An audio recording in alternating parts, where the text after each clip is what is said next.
Chapter 28. Levin was insufferably bored that evening with the ladies. He was stirred as he had never been before by the idea that the dissatisfaction he was feeling with his system of managing his land was not an exceptional case, but the general condition of things in Russia, that the organization of some relation of the laborers to the soil in which they would work, as with the peasant he had met halfway to the Svatskys, was not a dream, but a problem which must be solved. And it seemed to him that the problem could be solved, and that he ought to try and solve it. After saying good night to the ladies and promising to stay the whole of the next day, so as to make an expedition on horseback with them to see an interesting ruin in the Crown Forest, Levin went, before going to bed, into his host's study to get the books on the labor question that Svatsky had offered him. Svatsky's study was a huge room, surrounded by bookcases with 2 tables in it. One, a massive writing table, standing in the middle of the room, and the other a round table, covered with recent reviews and journals in different languages, ranged like the rays of a star round the lamp. On the writing table was a stand of drawers marked with gold lettering, full of papers of various sorts.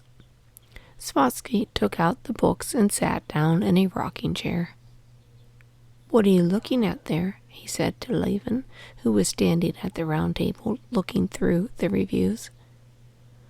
"Oh, yes, there's a very interesting article here," said Svatsky of the review Levin was holding in his hand. "It appears," he went on with eager interest, "that Friedrich was not, after all, the person chiefly responsible for the partition of Poland. It has been proved." And with his characteristic clearness he summed up those new, very important and interesting revelations.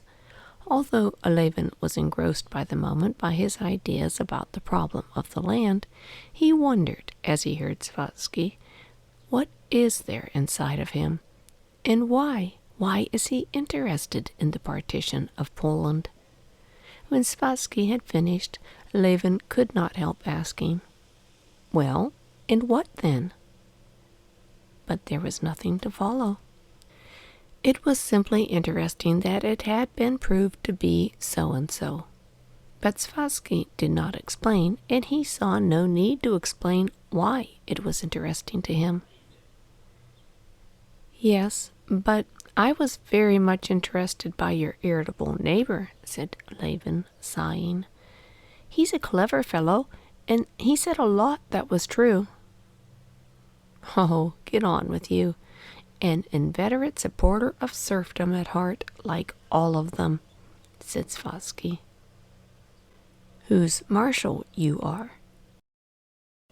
"Yes, only I marshal them in the other direction," said Svatsky, laughing.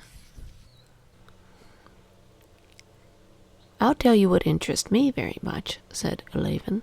"He's right that our system, that's to say of rational farming, doesn't answer, that the only thing that answers is the money-lender system, like that meek-looking gentleman's, or else the very simplest.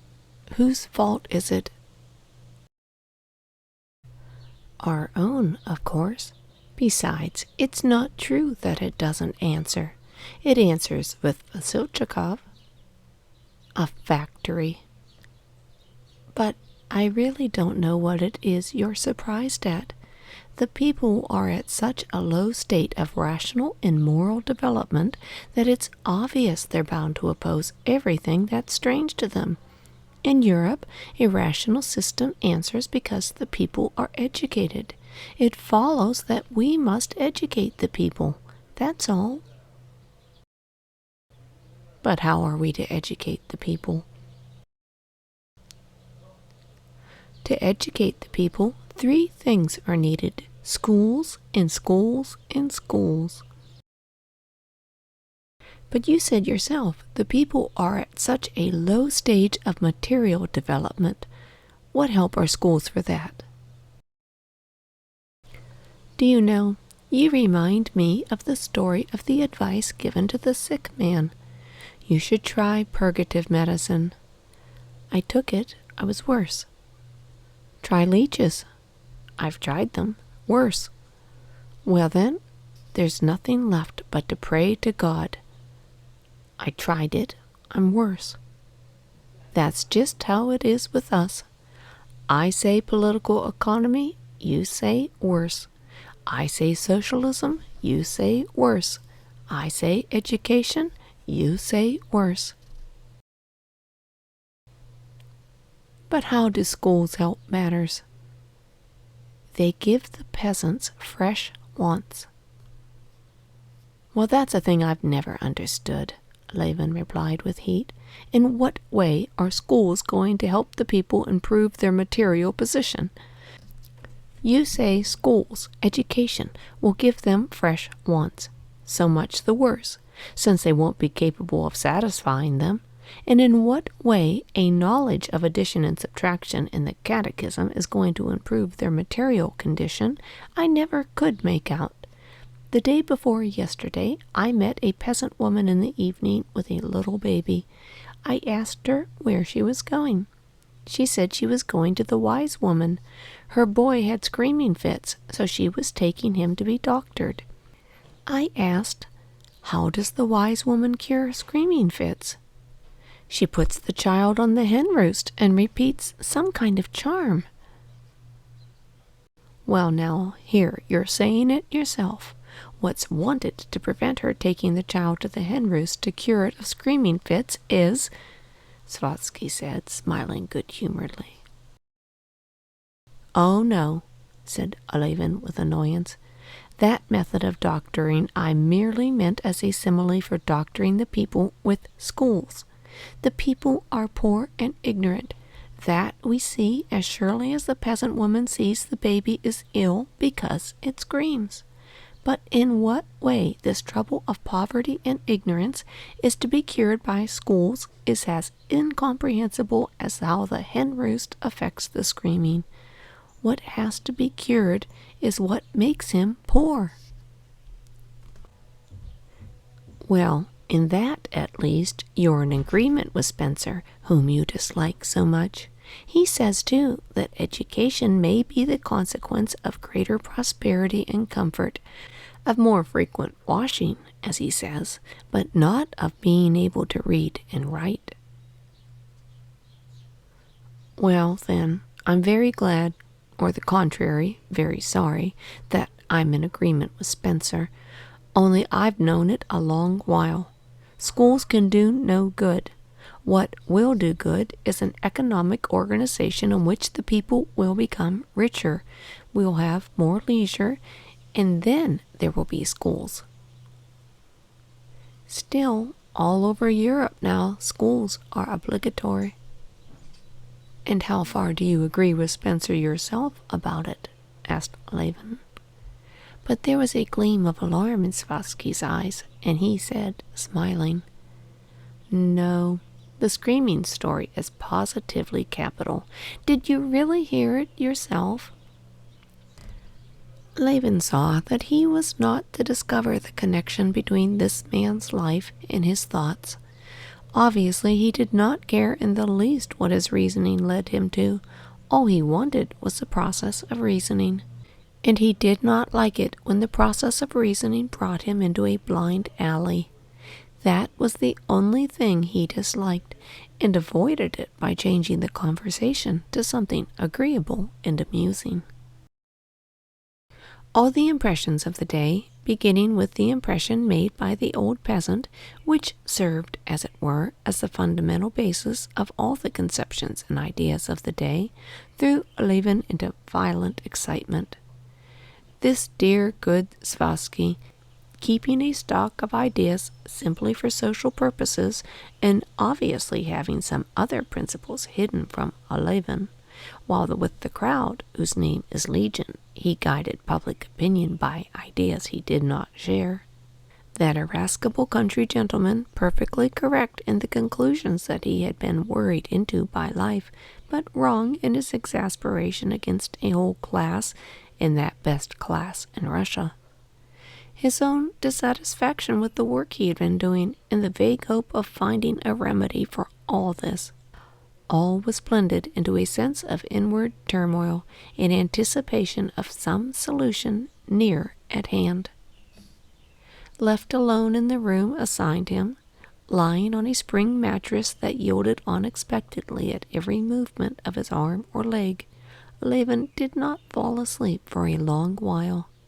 Not one conversation with Spassky, though he had said a great deal that was clever, had interested Levin. But the conclusions of the irascible landowner required consideration. Levin could not help recalling every word he had said, and in imagination amending his own replies. Yes, I ought to have said to him, "You say that our husbandry does not answer because the peasant hates improvements, and that they must be forced on him by authority.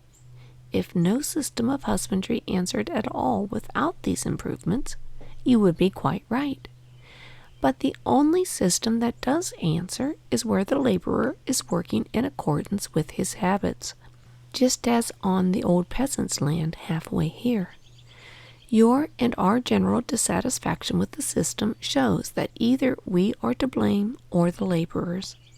We have gone our way, the European way, a long while without asking ourselves about the qualities of our labor force. Let us try to look upon the labor force not as an abstract force, but as the Russian peasant with his instincts, and we shall arrange our system of culture in accordance with that.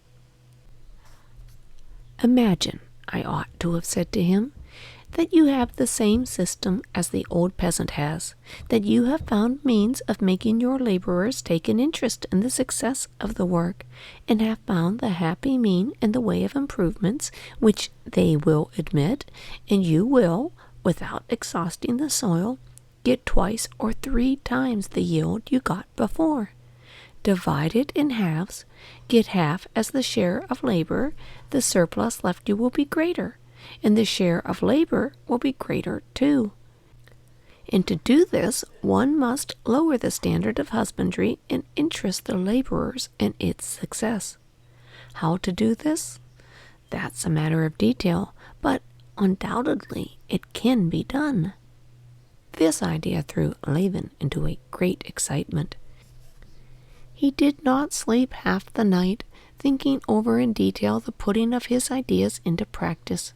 He had not intended to go away the next day, but he now determined to go home early in the morning. Besides, the sister-in-law with her low-necked bodice aroused in him a feeling akin to shame and remorse for some utterly base action. Most important of all, he must get back without delay. He would have to make haste to put his new project to the peasants before the sowing of the winter wheat, so that the sowing might be undertaken on a new basis. He had made up his mind to revolutionize his whole system.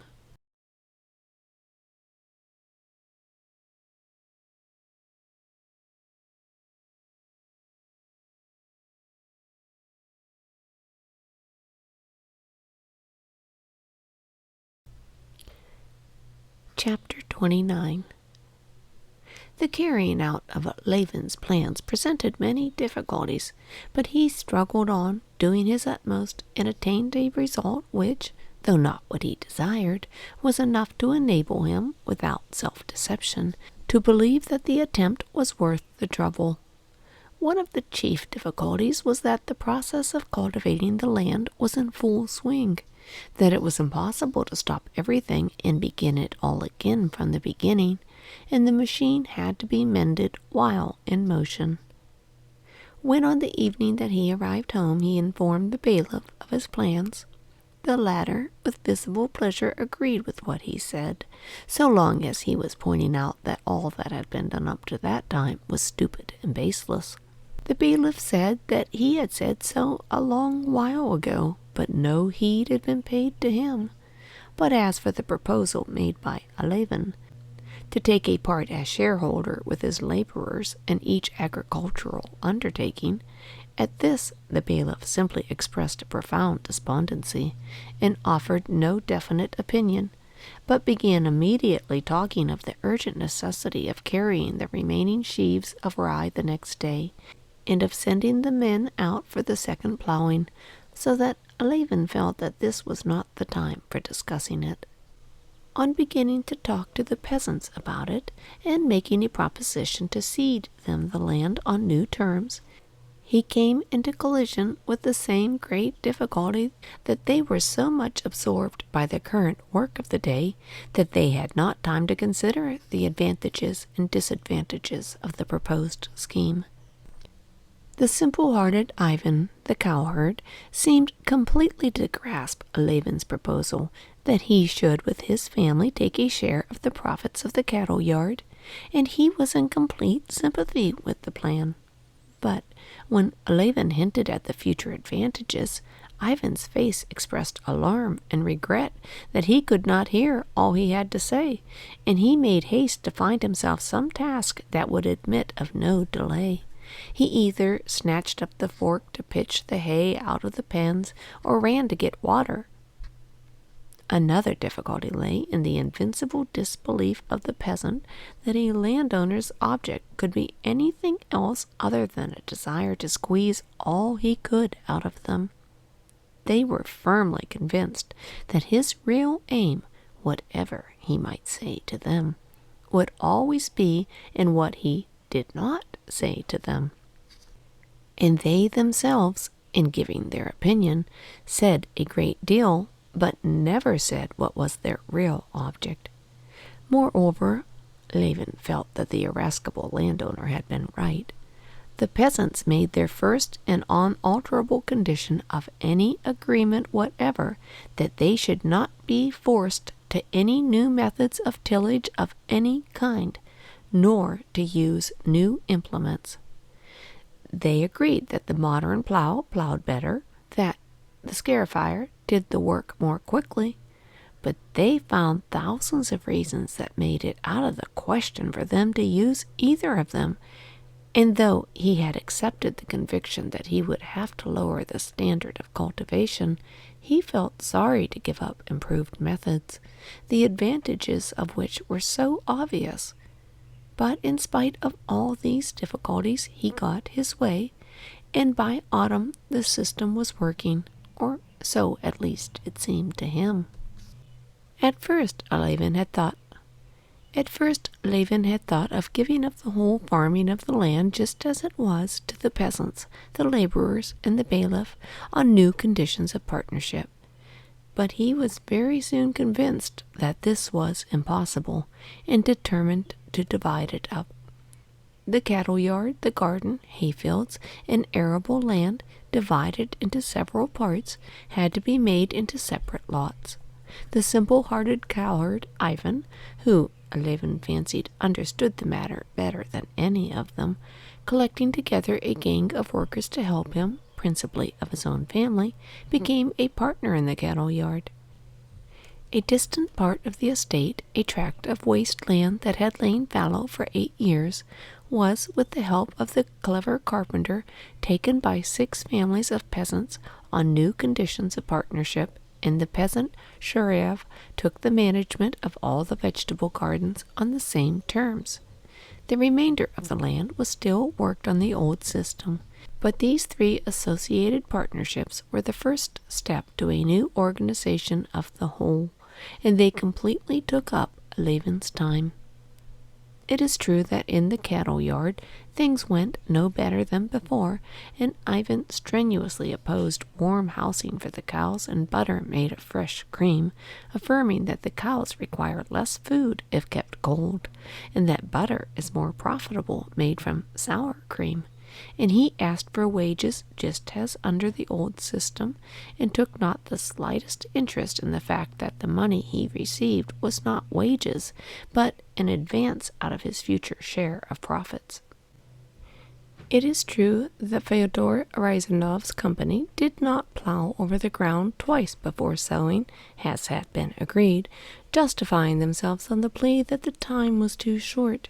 It is true that the peasants of the same company, though they had agreed to work the land on new conditions, always spoke of the land not as held in partnership, but as rented for half the crop, and more than once the peasants and Rezanov himself said to Levin, "If you would take a rent for the land, it would save you trouble, and we should be more free." Moreover, the same peasants kept putting off, on various excuses, the building of a cattle yard and barn on the land as agreed upon, and delayed doing it till the winter. It is true that Shuryev would have liked to let out the kitchen gardens he had undertaken in small lots to the peasants. He evidently quite misunderstood, and apparently intentionally misunderstood, the conditions upon which the land had been given to him. Often, too, talking to the peasants and explaining to them all the advantages of the plan, Levin felt that the peasants heard nothing but the sound of his voice, and were firmly resolved, whatever he might say, not to let themselves be taken in. He felt this especially when he talked to the cleverest of the peasants, Rezanov, and detected the gleam in Rezanov's eyes which showed so plainly both ironical amusement at Levin and the firm conviction that, if anyone were to be taken in, it would not be he, Rezanov. But in spite of all this, Levin thought the system worked, and that by keeping accounts strictly and insisting on his own way, he would prove to them in the future the advantages of the arrangement, and then the system would go of itself. These matters, together with the management of the land still left on his hands in the indoor work over his book, so engrossed Levin the whole summer that he scarcely ever went out shooting. At the end of August he heard that the Oblonskys had gone away to Moscow from their servant who brought back the side saddle. He felt that in not answering Darya Alexandrovna's letter he had, by his rudeness, of which he could not think without a flush of shame, burned his ships, and that he would never go and see them again. He had been just as rude with the Svaskys, leaving them without saying goodbye. But he would never go to see them again either. He did not care about that now. The business of reorganizing the farming of his land absorbed him as completely as though there would never be anything else in his life. He read the books lent him by Svasky, and copying out what he had not got, he read both the economic and socialistic books on the subject, but, as he had anticipated, found nothing bearing on the scheme he had undertaken. In the books of political economy, in Mill, for instance, whom he first studied with great ardor, hoping every minute to find an answer to the questions that were engrossing him, he found laws deduced from the condition of land culture in Europe, but he did not see why these laws, which did not apply in Russia, must be general. He saw just the same thing in the socialistic books. Either they were beautiful but impractical fantasies which had fascinated him when he was a student, or they were attempts at improving the economic position in which Europe was placed, with which the system of land tenure in Russia had nothing in common. Political economy told him that the laws by which the wealth of Europe had been developed and was developing were universal and unvarying. Socialism told him that development along these lines leads to ruin. And neither of them gave an answer or even a hint in reply to the question what he, Levin, and all the Russian peasants and landowners were to do with their millions of hands and millions of acres to make them as productive as possible for the commonwealth.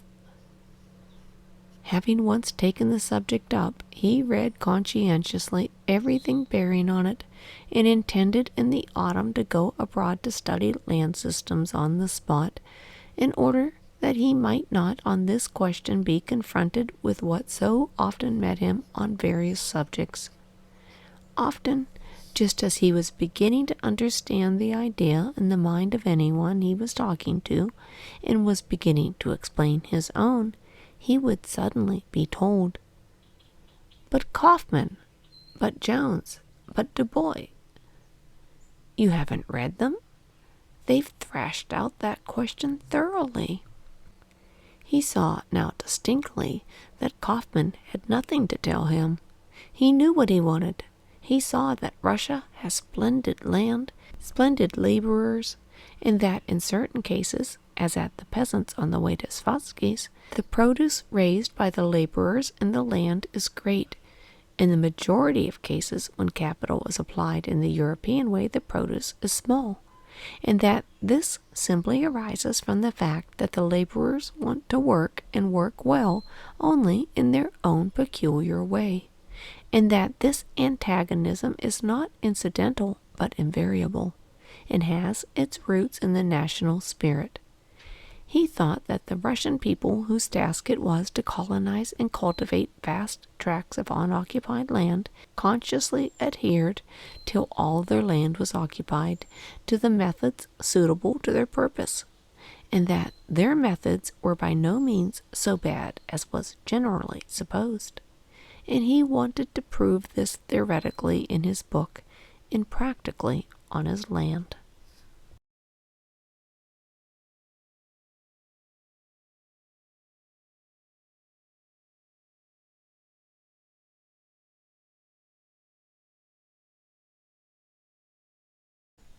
Chapter 30. At the end of September, the timber had been carted for building the cattle yard on the land that had been allotted to the Association of Peasants, and the butter from the cows was sold and the profits divided.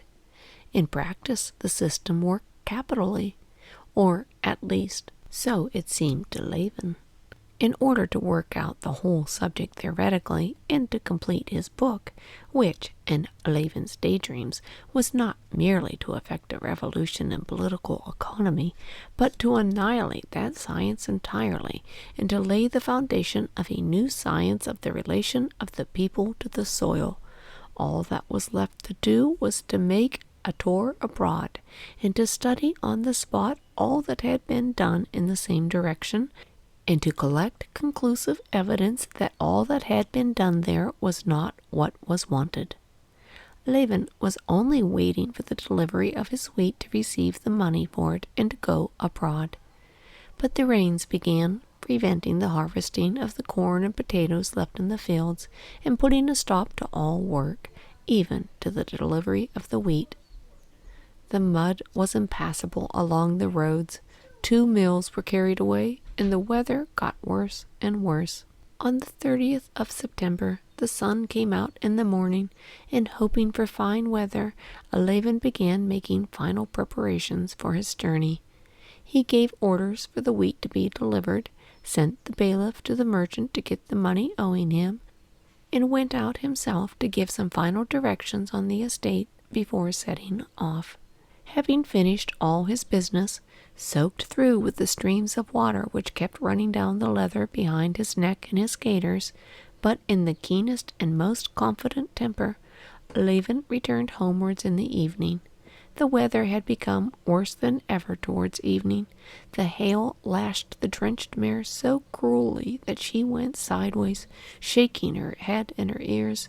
But Levin was all right under his hood, and he looked cheerfully about him at the muddy streams running under the wheels, at the drops hanging on every bare twig, at the whiteness of the patch of unmelted hailstones on the planks of the bridge, at the thick layer of still juicy, fleshy leaves that lay heaped up about the stripped elm tree. In spite of the gloominess of nature around him, he felt unusually eager. The talks he had been having with the peasants in the further village had shown that they were beginning to get used to their new position. The old servant to whose hut he had shown to get dry evidently approved of Levin's plan, and of his own accord proposed to enter the partnership by the purchase of cattle. "I have only to go stubbornly on towards my aim, and I shall attain my end," thought Levin. and it's something to work and take trouble for. This is not a matter of myself individually. The question of public welfare comes into it. The whole system of culture, the chief element in the condition of the people, must be completely transformed. Instead of poverty, general prosperity and content. Instead of hostility, harmony and unity of interest. In short, a bloodless revolution, but a revolution of the greatest magnitude, beginning in the little circle of our district, then the province, then Russia, the whole world. Because a just idea cannot but be fruitful. Yes, it's an aim worth working for. And it's being me, Kostya Levin, who went to a ball in a black tie and was refused by the Shtcherbatskaya girl, and who was intrinsically such a pitiful, worthless creature. That proves nothing. I feel sure Franklin felt just as worthless, and he too had no faith in himself, thinking of himself as a whole. That means nothing. And he too, most likely, had a Agafea Mikhailovna to whom he confided his secrets. Musing on such thoughts, Levin reached home in the darkness. The bailiff, who had been to the merchant, had come back and brought part of the money for the wheat. An agreement had been made with the old servant, and on the road the bailiff had learned that everywhere the corn was still standing in the fields, so that his 160 shocks that had not been carried were nothing in comparison with the losses of others. After dinner, Levin was sitting, as he usually did, in an easy chair with a book, and as he read he went on thinking of the journey before him in connection with his book. Today all the significance of his book rose before him with special distinctness, and whole periods ranged themselves in his mind in illustration of his theories. I must write that down, he thought.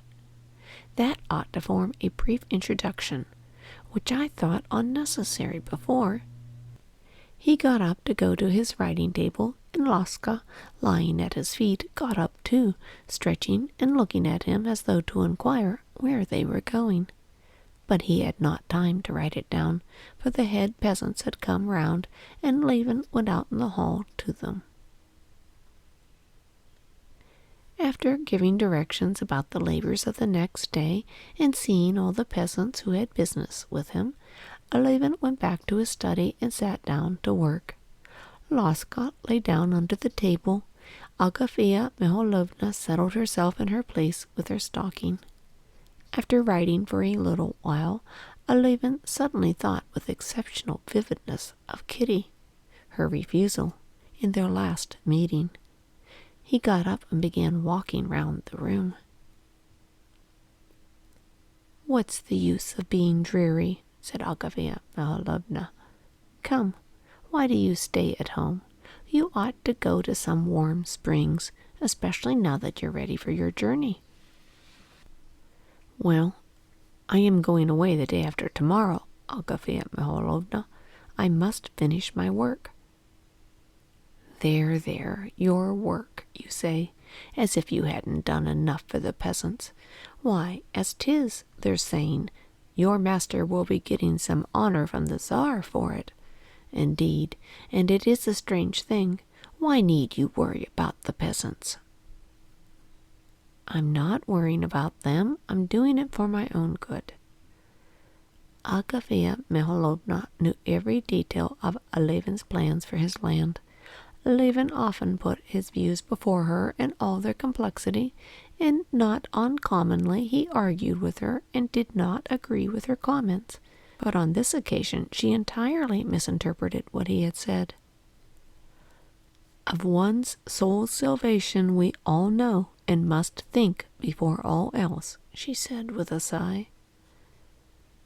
Parfen Denisovich, now, he was no scholar, but he died a death that God grant every one of us the like, she said, referring to a servant who had died recently. "Took the sacrament and all."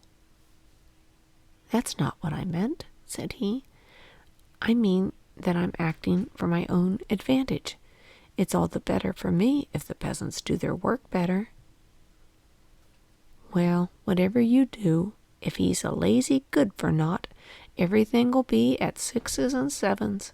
If he has a conscience, he'll work, and if not, there's no doing anything. Oh, come now, you said yourself Ivan has begun looking after the cattle better. All I say is, answered Agafea Mihalovna, evidently not speaking at random, but in strict sequence of idea, that you ought to get married. That's what I say. Agafea Mihalovna's allusion to the very subject he had only just been thinking about hurt and stung him. Levin scowled, and without answering her, he sat down again to work, repeating to himself all that he had been thinking of the real significance of that work.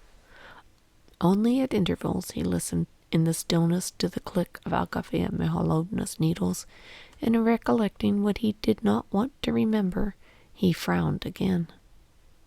At 9 o'clock they heard the bell and the faint vibration of a carriage over the mud.